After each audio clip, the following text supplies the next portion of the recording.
it can seem so dark, and it can seem like the work that we do means absolutely nothing on the grand scheme of things, but so many little pieces fit into the larger picture as a whole.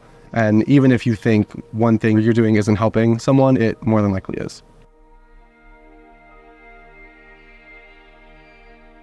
So growing up, I was born and raised in West Virginia before I moved to New York. Growing up gay in that environment, in a pretty religious household, pretty conservative family, going to church weekly was kind of very difficult to navigate as soon as I started to find out who I am and that I was part of the LGBTQ community. Hearing people around me negatively talking about the community on a daily basis, it became very difficult. So I kind of strayed away from my religion, and then I kind of lost a lot of what I really found comfort in when I was younger. I think once I realized that I was gay, it made all of my anxiety and depression a lot worse. It really had such an impact on me, and I didn't want to continue with life any longer. I remember I was in my room. I had countless nights of just laying in bed alone, crying, wondering what was wrong with me. And I think I remember Googling, is being gay wrong, or all of the things that I'd been told, and just trying to figure out more of who I was and what that meant for me. And then I wandered upon the Trevor Project, and I clicked it, and the page pulled up, and then I saw all these words that immediately made me feel like I wasn't alone anymore. So then I used their chat feature after my interactions with the Trevor Project, and after I really started to understand that who I was and who I am is okay. It really gave me the platform that I needed to kind of continue to go up and feel comfortable with who I am, to then come out to my family and to my friends, and then really just be proud in my own body. I think that really is what really charted the path that changed my life.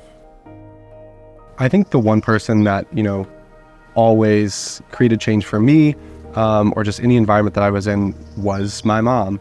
She is someone who's always been in my corner. She's been my best friend since day one. No matter where I turn, she's always there. She's the first person I came out to, and I had only planned to come out to her in that moment. But the amount of love and support that she was giving in that moment, I was just riding this high, and ended up coming out to my entire family within the same hour of coming out to her, just because she's been so supportive and such a beacon of light and of strength for me. I came out in May of 2019. And then we moved to New York actually in June of 2019. So it was a very quick turnaround, only a few weeks apart. And this move was a fresh start. She knew that me going to New York and leaving the environment that I was in is what was best for me. Doing that and seeing the sacrifice that she made to do that, made me want to continue to be openly proud of who I was, so that when we got there, this fresh start was really a fresh start.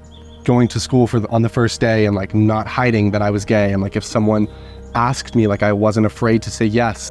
Finally comfortable being loud on social media about my opinions or about my sexuality. I truly don't think I would have been able to do any of that if my mom wasn't so up to uprooting everything that she'd ever known to make sure that I had the life that she thought I deserved. Being someone who didn't even want to be alive anymore, and then now doing things that I never would have dreamed of, whether that be interning on Capitol Hill and finding a way to have the voices of the LGBTQ plus community at the forefront.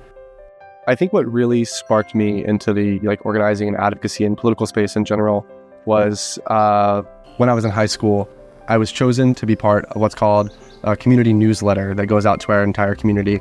I was chosen for the senior spotlight section. And in that section, they highlight 2 seniors a month that are just, doing work in the community, or they highlight academic achievements, personal achievements, future goals. And one of the questions they asked me was, what's the biggest challenge you face and how did you overcome it?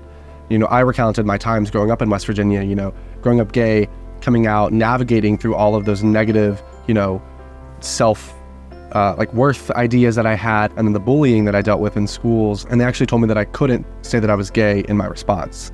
I told them that if that was the case, then I wouldn't want to be featured in the spotlight at all. That if I couldn't be who I am in a space that's meant to feature me and highlight me, then to just leave me out of it completely. So using my voice, walking out of my high school with a group of people, putting up posters around my school it is okay to be gay, and just having people behind me, and also just seeing how much power just one voice can have, and the domino effect that can happen after just you speak up and share your story. Being here with the Trevor Project such a full circle moment for me, people and an organization that helped save my life. And now I'm able to share that story and, talk about the importance of that. I think pride in action to me means putting action behind our words, showing the entire world that we will always be unapologetically who we are. I just hope to make the world a better place, and anywhere that I can help out, I just try to run directly to that.